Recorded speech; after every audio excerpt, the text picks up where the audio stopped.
a bunch of crazy stories written by the Brothers Grimm. And now you're gonna learn all about them, listening to the Brothers Grimm. Students and scholars, friends and relations, welcome to the Brothers Dim podcast, a podcast in which we poke through the collection of fairy tales collected in the early 1800s in Germany by the Brothers Grimm, including this week's tale, story number 66, The Hare's Bride. My name is Phil. And my name is Mike. Mike, how are you now? It's been a day, but I'm pretty good. How about yourself? What was going on over there? So I probably mentioned before, we're a very heavy destination imagination family, which Yes. Short story is kids form teams and solve STEAM-based challenges. Anyway, so it's tournament season. My kids are both going next weekend, but I volunteered as an appraiser at this week's tournament. So I've been down in Rentham all day watching the K through 2 who they don't even get scored. They're just there for the participation and the excitement of the tournament. It's very sweet, though. Giving them instant challenges. Yeah, They come in and I give them a task and they have 5 minutes to accomplish it. Is that like when you're really little in sports? You don't actually keep track of wins and losses. You scrimmage for the all season, and then at the end you have a big tournament. Yeah, like when I coached first grade soccer, nobody's counting goals except for one kid on one team. Well, we counted goals. It's just that it didn't matter. Like if we won, great. You know what I mean? But we won that game, but the wins and losses record did not matter at the end. Do you have a grade for this one? I liked this one more than the average. I gave it an A-. Okay. It had some novelness to it. I mean, there's plenty of things we've seen before. There was enough novel to it that I liked it. I liked the way it ended. Yeah, okay. Well, now that's interesting because I know this is a short one anyways. This is a one pager. Nice enough. I gave it a B. I did like it. It was succinct. I thought it kind of ended on a whimper, but you know what? Actually, literally. It literally ended on a whimper. But actually, I sort of like it for that reason. But I don't think our grades are that far off. Yeah. I felt like I've been giving everything a B lately, so I wanted to mix it up a little. Well, that is our opinion. Perhaps our listeners will think something different after we discuss the story. So, Mike, if you would be so very kind, would you take us through the plot of Grimm's story number 66, The Hare's Bride? Absolutely. Similar setup as we've seen before. There's a mom and a daughter. This time it's just a mom and a daughter, though. They live together in a cottage, and they have a cabbage garden, right? It's the most German thing I've ever heard. Yeah, well, where does you think sauerkraut comes from? If you can only boil it. Yeah. So one day, mom looks out the window, and there's a hare, a rabbit, in the garden eating all the cabbages. So the mom has the daughter go out, shoo the hare away. Girl goes out there, says, shoo, shoo, go away, little rabbit. The rabbit doesn't seem to care. In fact, he says, maiden, seat yourself on my little hare's tail and come with me to my little hare's hut. And she politely declines. Next day, repeats. Hare comes back. He's eating all the cabbages that apparently grew overnight. Mm-hmm. Again, the girl is dispatched. Again, she shoos the rabbit away. Again, he entreats her to sit on his tail. And again, she refuses. The third day, because this all comes in threes, this is all repeated. And finally, the girl does seat herself on the hare's tail. He bounds away and, just as promised, brings her to his little hare hut, where he tells her to cook green cabbage and millet seed. And he's going to go invite the wedding guests. Surprise. So, and now there's a little aside from the storyteller explaining that the wedding guests are all hares, plus a crow as the parson and a fox as the clerk. And apparently the altar is under a rainbow. Very sweet. That's very nice. Yeah. Except not for her. She's sad. She's lonely. It's not clear if it's because she's the only human or if it's because he just dropped her off and was like, all right, make the wedding feast. I'm going to go rustle everybody up. Anyway, he comes back, tells her to open the doors very excitedly because the wedding guests are very merry. And she just cries in response. He leaves. He comes back again, tells her to take off the lid because the wedding guests are hungry. She does not respond. He leaves, and she dresses up a straw doll in her clothes, sets her by the pan with a spoon like she's stirring, and she goes home to her mom. The hare returns, again tells her to take off the lid, then jumps up and smacks her in the head. The cap falls off. He realizes it's not his bride, and he goes off, and now he's sad. The end. One pagers are tricky. Mm-hmm. Like I said, it kind of ended on a whimper. Yeah. But I did like, and this leads me into my moral. At the end, she said, "You know what? Fuck this. I'm out." That's it. That's it for any boys and girls listening. Even if you're engaged, even on your wedding day, if you feel that this is a mistake, bail. Yeah. Like bail, then you are Especially allowed, if you didn't know it's your wedding day. especially if it was just like I sat down on the bus and suddenly Suddenly I'm getting married. bail. You are allowed, and everyone's going to be better off if you don't get married. If you feel like this is Right. I made a mistake. I Yeah. shouldn't have sat on that rabbit's tail. You know, when I think back on it, it all went wrong. Yeah. Perhaps you're wondering how I got here. Well, There's another version where he smacks her and then he thinks he killed her, and that's why he's sad. the rabbit. Yeah. How does that go then? He doesn't realize that it's a straw dummy. He just he smacks her Oh. and she falls over or whatever, and he thinks he killed his bride, and then he's sad. Didn't we have a story, and I forget the name of the story, and you'll probably remember, but the Yes. a stepmom hated the son and then decapitated him as a trick. Was that in the trunk of apples? It was, yeah, they were yeah, go get an apple from the trunk. She slams the I think lid that down. was the juniper tree. Was it juniper tree? Okay. Yeah, I think it was. And then God. they trick the daughter. They're like, oh shit, now what am I gonna do? I just put the head back on. Tell the daughter to go slap him. See what happens. Oh my God! I killed my brother. I forget, did she like the brother? Was that the? Oh yeah, no, they loved each other. Oh, they were super close. Yeah. Well, anyways, that's And juniper tree. then bereft afterwards. An S tier tail, if ever I. Yeah. I have a question. Okay. This girl. So she decides she doesn't want to get married. Right. Takes a straw doll, dresses the straw doll up in her clothes, sets her by the pan with a spoon, pretend it's stirring, and she goes home to her mom. Right. What was she wearing? Did she just go home naked? Like so much Lady Godiva. I don't know. Rabbit fur coat. Well, maybe. She Took a little wedding took guest. some souvenirs on the way. Oh, 1,000 first, yeah. Yeah. Oh, yeah. Boom. Done. Okay, Hare. Bring me a jacket. One piece of fur from each of your cousins. The cousins I like. No, I could be the second cousin. Could be any of them, really. Yeah. How many cousins do you have? Like, oh, I got a lot. You know about bunnies. Thousands. Well, let's make it an even 1,000. Then just go home in a fur coat with nothing underneath. Wow. Feel like I saw something like that on Cinemax once. Those were the days. Those were the days. Nice, pure, barely pornography, and But exciting enough when you're 13. well, Emmanuel finds herself in space. Not like outer space, just It doesn't matter why. yeah. Much like a Not outer Brothers Grimm space. tale. It's in space. Anyway, we don't have to talk about Emmanuel. I don't know why that reminds me of that, but I just found out they are trying to make a sequel to the heavy metal movie. I feel like they've been trying to make a sequel to the heavy metal movie since about a 1989. year after.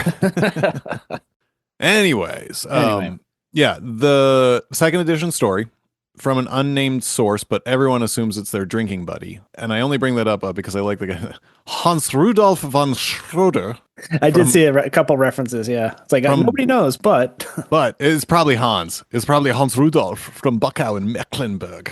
ATU type 311, although I don't know if I'm down with that interpretation. I think perhaps which the one is scholars, 311, I think the scholars may have been all mixed up, oh god. set themselves up for a beautiful disaster. Something amber, grassroots. They're like Oh. a list of bands I could strike from the record. That might be one of them. 311? Yeah. I had like a brief torrid affair with them, loved it, and then it's one of the more embarrassing moments of my musical listening. I hope my brother doesn't listen to this because I'm pretty sure he still likes them. So Amanda and I, not that long, it was last summer, I think, listened to the self-titled album, the one with Down and all mixed up. Yeah. And what I realized was that they are still quite dope, and you can't convince me otherwise. ATU type 311, the heroine rescues herself. We don't get a lot of those. Yeah, she does it she doesn't even rescue herself. She just leaves. Yeah. Like, I'm just gonna it's a very abrupt end. You remember, like, it was like a sitcom trope. When you want to sneak out, you put pillows in your bed. So that in case your parents look in on you, Yeah, they like see. Ferris Bueller. But like Ferris Bueller, or I feel like that's not just Ferris Bueller. That was something that was like a well-known trick Yeah. for your dumbass parents. I'm not entirely sure that I would look in my kids' room after they went to bed. Like, do you do that? Are your kids old enough to to check, or are they not old enough that you would need to? This could be me being very naive, but they tend to just sleep through the night and they're both sound sleepers. Maybe they're sneaking out. I don't know. Probably not. I do know that I continually surprise my children with how smart I am or with how not dumb they think I am. Okay. Like I easily know when either of them is lying, especially the younger one. And it's stunning. I have known you your entire life. I know exactly when you're lying and exactly what you're lying about. And someday it will end, I'm sure. Yeah. Or I'm colossally dumb and they're getting away with all sorts of shit that I'm not even aware of. They're throwing you a bone that you can easily solve. Yeah. Like, a lie that you can easily solve, so that you don't go looking for the more elaborate ruse. Oh Lord, they're sneaking out with rabbits, aren't they? Damn it. Both of them are already married. Oh fuck. This is kind of a weird thing that I don't know why I liked it, but I thought it was very funny. This is the thing that cracked me up. When the Hare arranges this marriage, they're like, okay, for all my family comes. Okay, I get that. A crow comes down to be the parson. But you got to have someone officiate. I get that too. Yeah. But they also brought the clerk. Like, like, and it was a fox, which is fine, but it sounds like the fox talking his way in. Yeah. I mean, you're gonna need some sort of put the stamp of approval on it at the end. You need an actual marriage license from the city. In Germany, bunnies can't be notaries. But I, a fox, oh my. What are you serving for dinner? Oh, cabbage and millet. Sounds good. How many guests? Not usually a vegetarian, but how many rabbits are coming there? Oh, so no one will mind one or two missing. Okay. Sounds delightful. Then I shall be the one that clerks for you. This is a weird ass story. Maybe it's just because we've read too much Grimm, but I was expecting him to turn into a prince or for it to be a delightful change in her like she leaves the poverty of the cabbage garden with her mother and turns out this is this wondrous magical world or something. But no, it's just a rabbit and he sucks. I agree. I was expecting the left turn, which never came. Yeah, it never was. It's like, it's exactly what it sounds like. Yeah. You could say like, oh, it's weird that the rabbit kind of hopped her away. And I was like, not really. Not in Grimm. Not in Germany in the early 1800s. This is not necessarily related to this, but I was just thinking, did you come across any artwork of this story in your travels? I did not, but I'm very excited to hear. There's a lot of interesting. Like I came across a number of paintings. Mostly it was like trying to visualize what it looks like for a girl to be sitting on the tail of a rabbit, and mostly it just fails completely. But there's one very peculiar one. I'll have to link it in the show description. It's a young maiden looking like very sleepy and like comfortable, cuddled up on the back of a man on all fours with a rabbit head, like a realistic rabbit head. Like the whole thing is like photorealistic. It's very intriguing, but it's also just really weird. Well, it was, strange times. Do you have any other notes? I don't. You got any pitch or anything? Yeah, you want to hear my pitch? I would. Very good. So this is a quick one. I think you could get an interesting story out of the idea of a girl going on a school exchange program, year abroad. And Mike, as you know, very fond memories of my year abroad. When I was 16, I lived in Belgium. I have heard stories. Yeah, thanks to the Rotary Club, which is an organization made up of kind of rich businessmen and women. And where I was in Massachusetts, it was the charity organization which all of the cranberry growers belonged to. Oh. And all the people who owned the cranberry bogs were all part owner of Ocean Spray. They had nothing better to do than send Phil to Belgium? I guess so. I mean, that's the idea of the Rotary No Club. offense. Yeah, no. I'm the only one that signed up. So I got to go. Sweet. That aside, I was thinking of Story 65, Thousand Furs, which after the unpleasantness of the princess trying to fend off her father's advances, at its core is just being betrothed to someone you don't want to marry and fleeing. In Thousand Furs, she flees, ends up in a different kingdom, working for a different king, all Cinderella style. But here, I think we could have something similar as the catalyst. Set it in a high school. Girl has a boyfriend whom she's dated since freshman year. It's the senior year. It's Christmas. She's planning on going to college. High school's coming to a close. Knowing this, he asks her to marry him, and her family is on board. So she's set to turn 18 pretty soon. I don't know if you put it in the South or like a very religious type of setting. Maybe Utah. Play on Mormons, sure. Or some brand of Amish with farming as a backdrop. But she's at a public school. She goes to school after Christmas break, doesn't know what to do. All of her friends have heard about the engagement, and it's this whole to-do. But as she's wandering around, she sees a poster talking about take a gap year after high school and spend it abroad with the exchange program. And the meeting is that day to meet with probably not the Rotary Club, but I could do everything else. Maybe even down to juice makers, some sort of program. But she goes, she meets with them, gets accepted, doesn't tell anyone until the day she's set to leave. And where does she go? Oz, which is in the public domain. So why the hell not? Family is pissed, but there is not much they can do about it, as she turned 18 the week prior, and she calls them from the plane. I was on the tarmac. She's like, by the way, I'm out, bye.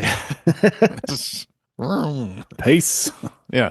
So she's on the plane to Oz, and first person she meets there is a bunny who becomes her best friend. Doesn't have to be a romantic interest, but has some fun adventures. After a year, she goes home. Her father picks her up from the airport. Mom is still pissed, but dad says, it's all good. Your mom will come around eventually. Welcome home, sweetie. And where's my old boyfriend? He's like, oh, he married your sister. No, he married someone else, and it all went to hell. It's fine. But the main point of growth, I think, for her over the course of the story is discussion about what do you actually want? Why did you flee?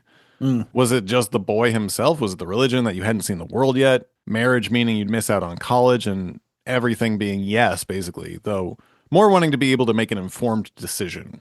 Yeah. Which I think both you and I did before getting married. I think we had. Oh, totally. We both kind of married a little bit late, I guess, if you want to call it that. Yeah. Certainly we weren't early 20s. No, I can't imagine having married in my early 20s.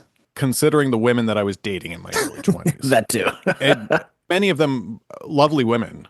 Right. What a fucking catastrophe. Almost all not of a them. lot of not a lot of healthy relationships. No, and the one healthy relationship I did have, she was like, you are not ready for this. Anyways, back to that. Yeah. Make an informed decision. Standard high school style rom-com if you want. Or if you wanted rom-com, you could also set it in college. Maybe also in Oz. Yeah. Maybe start off with she gets the wedding and then just leaves the wedding all runaway bride style. It always works. But that's all that I have. So if you don't have anything else and I don't have anything else, I think we can call it. All right. Mike, are there places where people can find us if they were looking for us? Absolutely. First and foremost, always at brothersdim.com. Got all our episodes up there, and you can find us on Blue Sky at brothersdim and brothersdimpodcast@gmail.com. Okay, well, wonderful. We'd love to remind you to subscribe to us. If you like listening to our nonsense, please share and enjoy the Brothers Dim with all your friends. And to Smash that subscribe button. Sorry. To all of our friends and relations, thank you for listening. Sleep tight, and we will see you next time. See you next time.